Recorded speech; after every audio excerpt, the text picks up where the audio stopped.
Bem-vindos ao canal Sejam Santos, onde vamos explorar a vida e as obras dos santos mais inspiradores da história da Igreja Católica.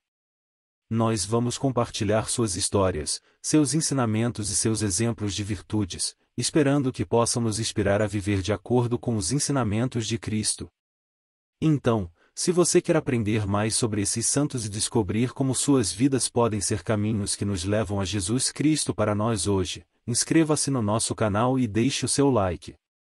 Inscreva-se hoje mesmo, divulgue nosso canal a seus amigos e comunidades e nos ajude o nosso canal para que possamos alcançar mais pessoas na divulgação a conhecer mais a vida dos santos. Onde a santidade é uma jornada diária. Faça parte dessa comunidade de busca pela santidade.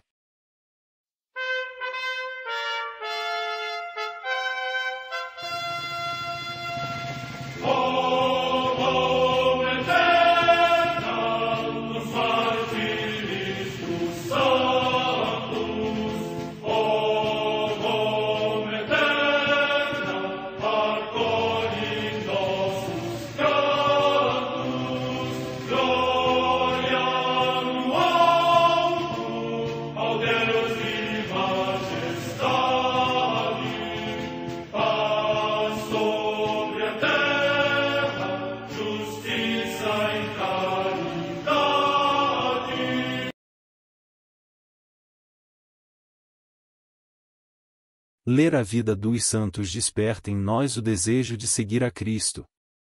Através de suas vidas podemos aprender as virtudes, a sabedoria e o amor de Deus.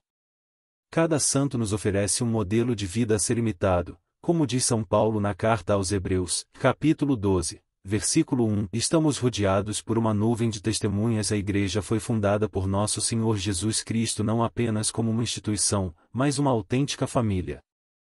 Os santos mártires, confessores, doutores, as virgens, os santos pastores e todos os demais santos são realmente nossos irmãos que nos precederam no caminho da fé e já estão no céu, para onde também iremos nós, pela graça de Deus. Portanto, sede santos, assim como vosso Pai Celeste é santo. Mateus capítulo 5, versículo 48. Hoje, dia 13 de abril, celebra a Igreja a vida dessa grande santa, Margarida de Cidade e Castelo. A Santa Madre Igreja celebra também nesse dia os santos. Vida de Santa Margarida de Cidade e Castelo, Virgem Dominicana. Meu pai e minha mãe me abandonaram, mas o Senhor me recebeu. A história da vida desta santa foi escrita cerca de 30 anos após sua morte, por um religioso anônimo, que para seu relato se baseou nos testemunhos de muitas pessoas contemporâneas de Margarida. O castelo de Metola, onde Margarida nasceu em 1287, era uma fortaleza situada no cume de uma montanha. Localizado na parte sul de Massa Trabaria, foi construído com um sistema de defesa quase inexpugnável. Hoje, somente uma torre permanece no local. Seus pais tinham esperado com alegria o nascimento de um herdeiro. Cheio de sonhos para o futuro dessa criança, ordenaram uma grande festa para o evento feliz, mas a decepção do casal não poderia ser mais amarga quando perceberam que a criança nascerá cega, corcunda e com uma perna mais curta que a outra. Eles decidiram esconder todas as suas desgraças e confiar a criança a uma criada fiel, obrigada a mantê-la escondida. No maior segredo, a boa criada levou a criança à Catedral de Mercatello para ser batizada. Crescendo, Margarida demonstrou uma inteligência extraordinária. O capelão do castelo educou-a ao melhor que pôde. Margarida facilmente memorizou os salmos e outros versículos das Escrituras que ele lhe ensinou. Ele mesmo talhou na madeira uma bengala para tornar fácil sua locomoção, e ela logo aprendeu a orientar-se pelo castelo, nunca se aproximando do quarto dos pais, que não queriam encontrá-la. Quando Margarida tinha 6 anos de idade, passaram por Metola alguns visitantes, e quando a menina foi até a capela para rezar, foi vista por uma das convidadas que, obviamente, ficou intrigada com a presença da criança cega e aleijada. Para evitar futuros riscos de sua filha ser descoberta, o pai construiu uma cela perto da igreja de Santa Maria della Forteza, que ficava a cerca de 400 metros do castelo, no meio da mata, e ali trancou a filha, que passava o tempo rezando, nutrida pela comida que lhe era entregue pela janela. Nos 9 anos que ela ali permaneceu, recebia visitas frequentes do capelão. Este não concordava com a atitude dos pais da criança, mas nada podia fazer. Para compensar sua solidão, ele continuava a dar-lhe instrução religiosa e os sacramentos. Ela também recebia raras visitas de sua mãe. Ela só foi retirada daquele lugar quando Massa Trabaria foi invadida por inimigos. Margarida terminou em um lugar pior, no porão do palácio de seu pai em Mercatello. Quando o perigo da guerra passou, seus pais decidiram levá-la ao túmulo de Frei Tiago, na igreja de São Francisco, em Città di Castello, um franciscano que havia morrido em odor de santidade, na esperança de que um milagre pudesse curar sua filha. A viagem de um dia através das montanhas dos Apeninos foi longa e desconfortável. Margarida estava feliz e mais tarde contou que foi a única vez que seus pais lhe demonstraram amor. Mas, os pais ficaram decepcionados, pois o milagre não aconteceu. Sem dizer uma palavra, secretamente eles fizeram o caminho de volta, abandonando-a, livrando-se dela para sempre. Quando a jovem, que tinha cerca de 15 anos, se deu conta, seus pais a haviam abandonado naquela cidade completamente desconhecida. Meu pai e minha mãe me abandonaram, mas o Senhor me recebeu, diz o salmista. E foi o que aconteceu com ela. Inicialmente alguns mendigos se apiedaram dela e ela tornou-se mendiga com eles. Após um curto período de tempo como mendiga, Margarida encontrou uma recepção calorosa nas famílias da cidade, que a hospedavam alternadamente, admirando sua bondade, sua serenidade, sua paciência inalterável. Com a oração contínua, ela recompensava seus benfeitores com a obtenção de apoio material e moral às suas famílias. Com cerca de 20 anos foi recebida em um mosteiro, onde com alegria começou uma nova jornada espiritual empenhando-se na observância da regra de uma ordem que o seu antigo biógrafo não revela o nome. Infelizmente, nesse convento, as religiosas viviam em um ambiente relaxado e, depois de um tempo, o comportamento da noviça cega que aderiu ao silêncio, à pobreza e à meditação, tornou-se um fator de desconforto no convento.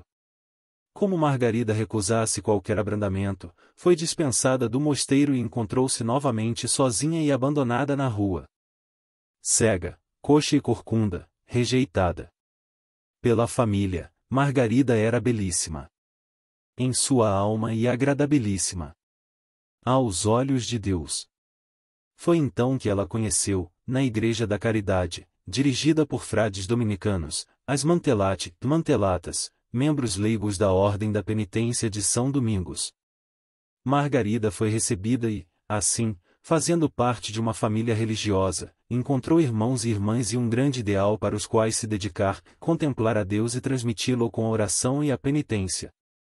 A pobre cega também foi mantelata. Apesar de seus infortúnios físicos, praticava um intenso apostolado de misericórdia junto aos doentes e moribundos, e aliviava os corações aflitos com uma boa conversa que a todos reconduzia ao amor de Deus.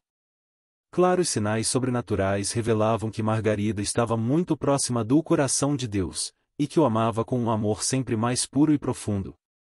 2 vezes ela previu o futuro e suas profecias se cumpriram, obteve a cura milagrosa de uma jovem e apagou um incêndio jogando seu manto contra as chamas.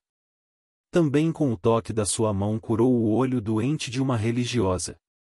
Depois destes fatos, a Mantelata se tornou cada vez mais célebre em toda a região por sua santidade.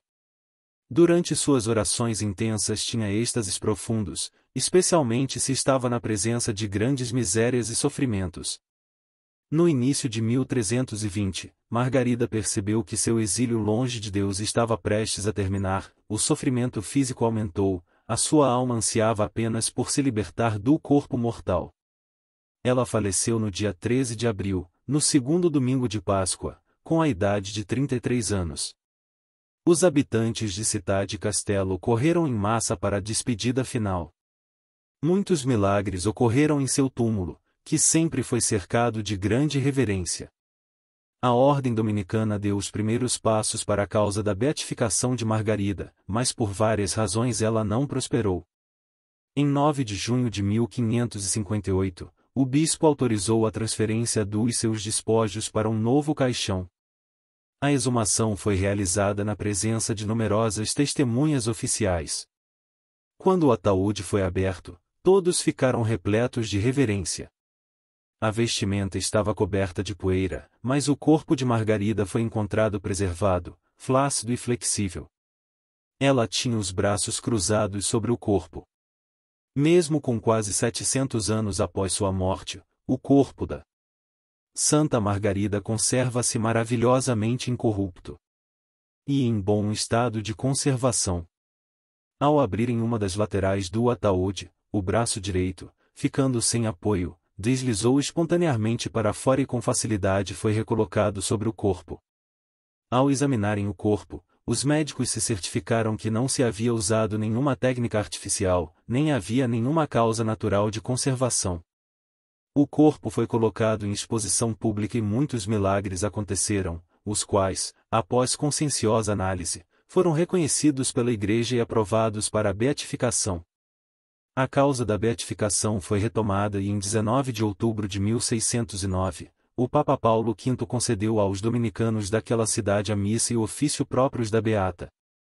Em 6 de abril de 1675 o Papa Clemente X estendeu este privilégio à ordem toda.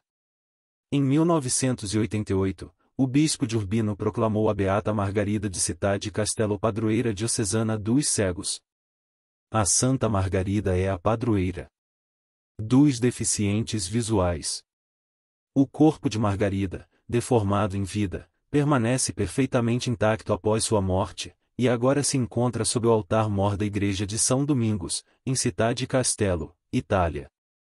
No coração da pequena cega foi encontrado um fenômeno de estigmatização em 3 pequenas bolas que carregam as imagens da Sagrada Família. Esta descoberta lembrou o grande amor de Margarida pelo Verbo encarnado, por Nossa Senhora e por São José, dos quais ela sempre falava com enlevo, e as palavras que muitas vezes tinha pronunciado, se vocês soubessem o tesouro que eu tenho em meu coração, vocês se maravilhariam. Santa Margarida é patrona dos cegos e dos deficientes.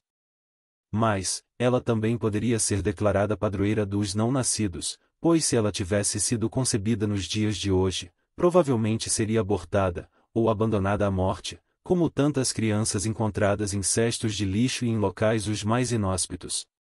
A pedido da Ordem dos Pregadores, fiéis leigos, religiosos e religiosas de todo o mundo, cardeais e bispos, o Papa Francisco aprovou no dia 24 de abril a canonização equipolenta da Beata Margarita. É preciso reconhecer o trabalho da postulação da Ordem, que trabalhou com muita dedicação e diligência para conseguir a canonização de nossa irmã.